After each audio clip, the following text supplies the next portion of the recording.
যারা বলেন জামাত ইসলামের জনপ্রিয়তা উঠে যাচ্ছে, আবার জনপ্রিয়তা নিভে যাচ্ছে, প্রথম আলো দেখতেছেন কি করলো, জামাতেরটা ঠিক রেখে 1300 জনের উপর একটা সার্ভে করে বলে দিল জামাত 26% পাবেন আর বিএনপি 63% পাবেন।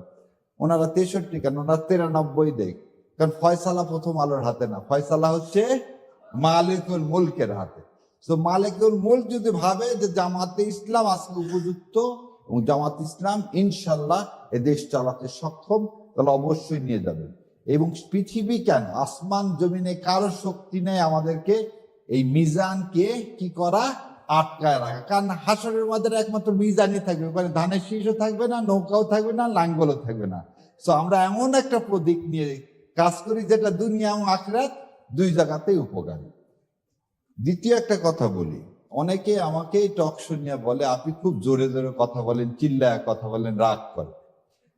17 বছর মিথ্যা শুনতে শুনতে কান দুইটায় ধাপা পড়ে গেছে। ধাপা পড়া বোঝেন, আমাদের নর্থ বেঙ্গলের লোক বলে যে অনেক সময় কানে উপরে যখন উঠবেন দেখবেন কান বন্ধ হয়ে যায়।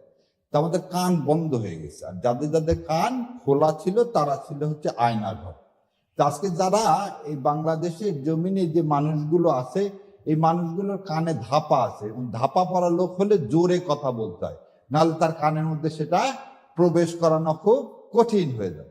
সেই জন্যে আল্লাহ সুবহানাহু ওয়া তাআলার কাছে আমি সবসময় দোয়া করি, রব্বি ইশরাহ লি সাদরি ওয়াসসির লি আমরি ওয়াহলুল উকদাতান মিন লিসানি ইয়াফকাহু কাওলি।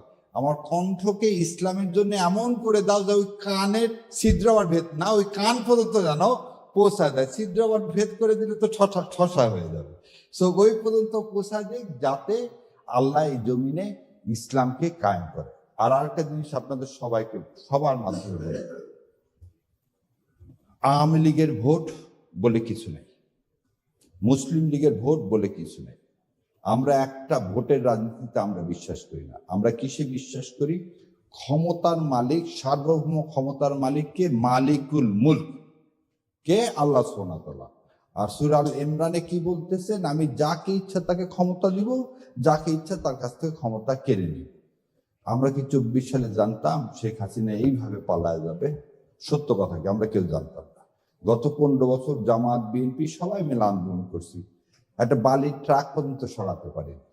আর আল্লাহর ইচ্ছায় আল্লাহ এমন মাঠ তৈরি করে দিলেন যে পৃথিবীর ইতিহাসে সমস্ত সংসদ সদস্য, মন্ত্রী, মসজিদের খতিব পর্যন্ত দেশ ছেড়ে পালায় যায়। তাহলে আল্লাহ কি করতে পারেন? তার উদাহরণ আল্লাহ সব সময় দিচ্ছেন। কিভাবে দিচ্ছেন? নূহ আলাইহিস সালামের সময় দিচ্ছেন, আল্লাহ কাছে লূত আলাইহিস সালামের সময় দিচ্ছেন। তো আমি আর এগুলো উদাহরণ দিলাম না। তো আল্লাহ আমাদেরকে কবুল করুক এবং এই দেশে ইসলামের শাসন ব্যবস্থা কায়েমের জন্য আর কি কোনো বিকল্প আছে? নাই। সো বিকল্প যদি না থাকে তাহলে আপনাকে এটাকে গ্রহণ করতে হবে। যারা আমাদের সমালোচনা করেন তাদের কাছেও আমার আহ্বান, ভাই বিকল্প তাহলে আপনি তৈরি করেন, করে ইসলাম কায়েম করেন। যদি না মনে হয় জামাত ইসলাম ভালো, ঠিক আছে, আপনি করে ইসলাম কায়েম করেন। আর যদি না করতে পারেন তাহলে জামাত ইসলামকে ভোট দান করেন, কারণ আপনার উপর এটা ফরজে কিফায়া ইসলাম কায়েম করা। সো আল্লাহ আমার এই শহীদ ভাইদের মানে বদলে, খালি শহীদ না, যারা আরো শহীদ হয়েছেন তাদের বদলে আল্লাহ এই জমিনে ইসলাম কায়েম করুক। আর আপনারা আমার জন্য দোয়া করবেন, আল্লাহ যেন আমাকে এই পথে সারা জীবনের জন্য কবুল করে। আর ওই যে আর একটা জিনিস সবাই দেখবেন বলে যে বট বাহিনী শিবির খালি কি বলে, কাউকে গালিগালাজ করে। এটা একদম খুব পরিষ্কার করে খালেদ মহিউদ্দিনকে বলে দিচ্ছি। দেখেন, আমাকে পুরস্কার ঘোষণা করছে, আমাকে মেরে ফেলে দেওয়া হলে 30 লাখ টাকা দেওয়া হবে। এটা কিন্তু খালেদ মহিউদ্দিনরা বলেন না। আমার কিসের জন্য? আমার জীবনের জন্য মূল্য ঘোষণা করা হয়েছে। তাই বলছে আমার মূল্য তো আল্লাহ নির্ধারণ করে দিচ্ছে, তোমাদের তো দরকার নাই, এবং টাকা লাগলে আসো আমি দিয়ে দিচ্ছি।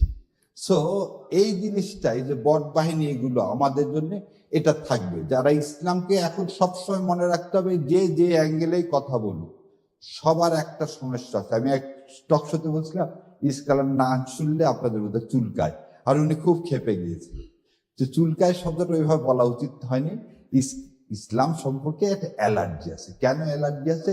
ইসলাম হলে তো দুর্নীতি করতে পারবেন না। প্রথম জিনিসটা কি? ইসলাম হলে আপনি তো দুর্নীতি করতে পারবেন না।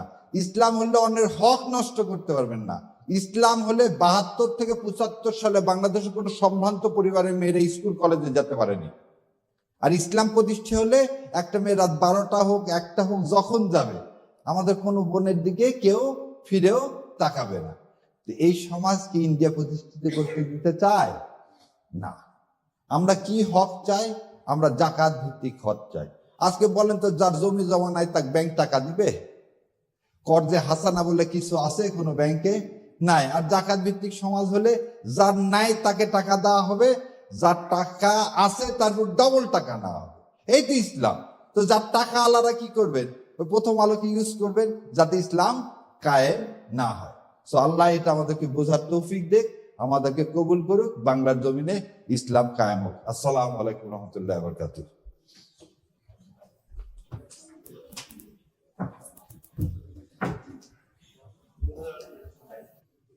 এই ছবিটার নামটা কি?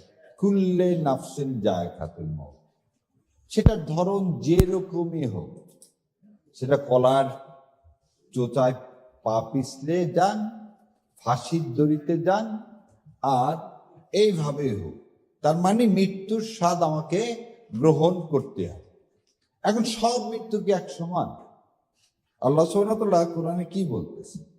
যারা জিহাদ করলেন আর যারা ঘরে বসে থাকলেন, তাদেরকে একই রকম সমান মর্যাদা দেওয়া হবে? আল্লাহ বললেন না। সো এই ছবির এই ভাইয়েরা, আল্লাহ ওনাদেরকে জান্নাত নসিব করুক, ওনাদের শহীদ হিসাবে কবুল করুক। এই জন্য আমরা কি করব? We feel proud. কেন? যখন একজন শহীদকে জিজ্ঞাসা করা হবে, তুমি কি চাও আমার কাছে? সে বলবে, আমি আবার দুনিয়াতে যে আমার শহীদ হয়ে যেতে চাই। তাহলে এই যে মর্যাদা, এই মর্যাদা কিন্তু আমার আপনার সবাইকে চাইলেই পাওয়া যায় না। এই কথাটা কি কারণে বললাম? আপনারা এমন একটা শহীদি কাফেলার অংশ, এবং আল্লাহ আপনাদেরকে সবাইকে এমন একটা কাফেলায় সংযুক্ত করছে, যে কাফেলার দুনিয়া এবং আখেরাতে কোনো জায়গায় লস বলে কিছু নেই। দুনিয়া এবং আখেরাতে লস বলে কিছু নেই। আমরা এমন যদি ব্যবসা চিন্তা করি, তাহলে এমন একটা ব্যবসা করি, দুনিয়াতেও আমরা কি হচ্ছি, আল্লাহ সম্মানিত করবেন। আল্লাহ যদি ভাবেন আমাদেরকে ক্ষমতায় পাঠানো উচিত, কারণ সূরা বাকারার লাস্টের আয়াতে বলছে, আল্লাহ এমন কোনো ভার আমার উপর দিবেন না যে ভার আমি বহন করতে পারবো না।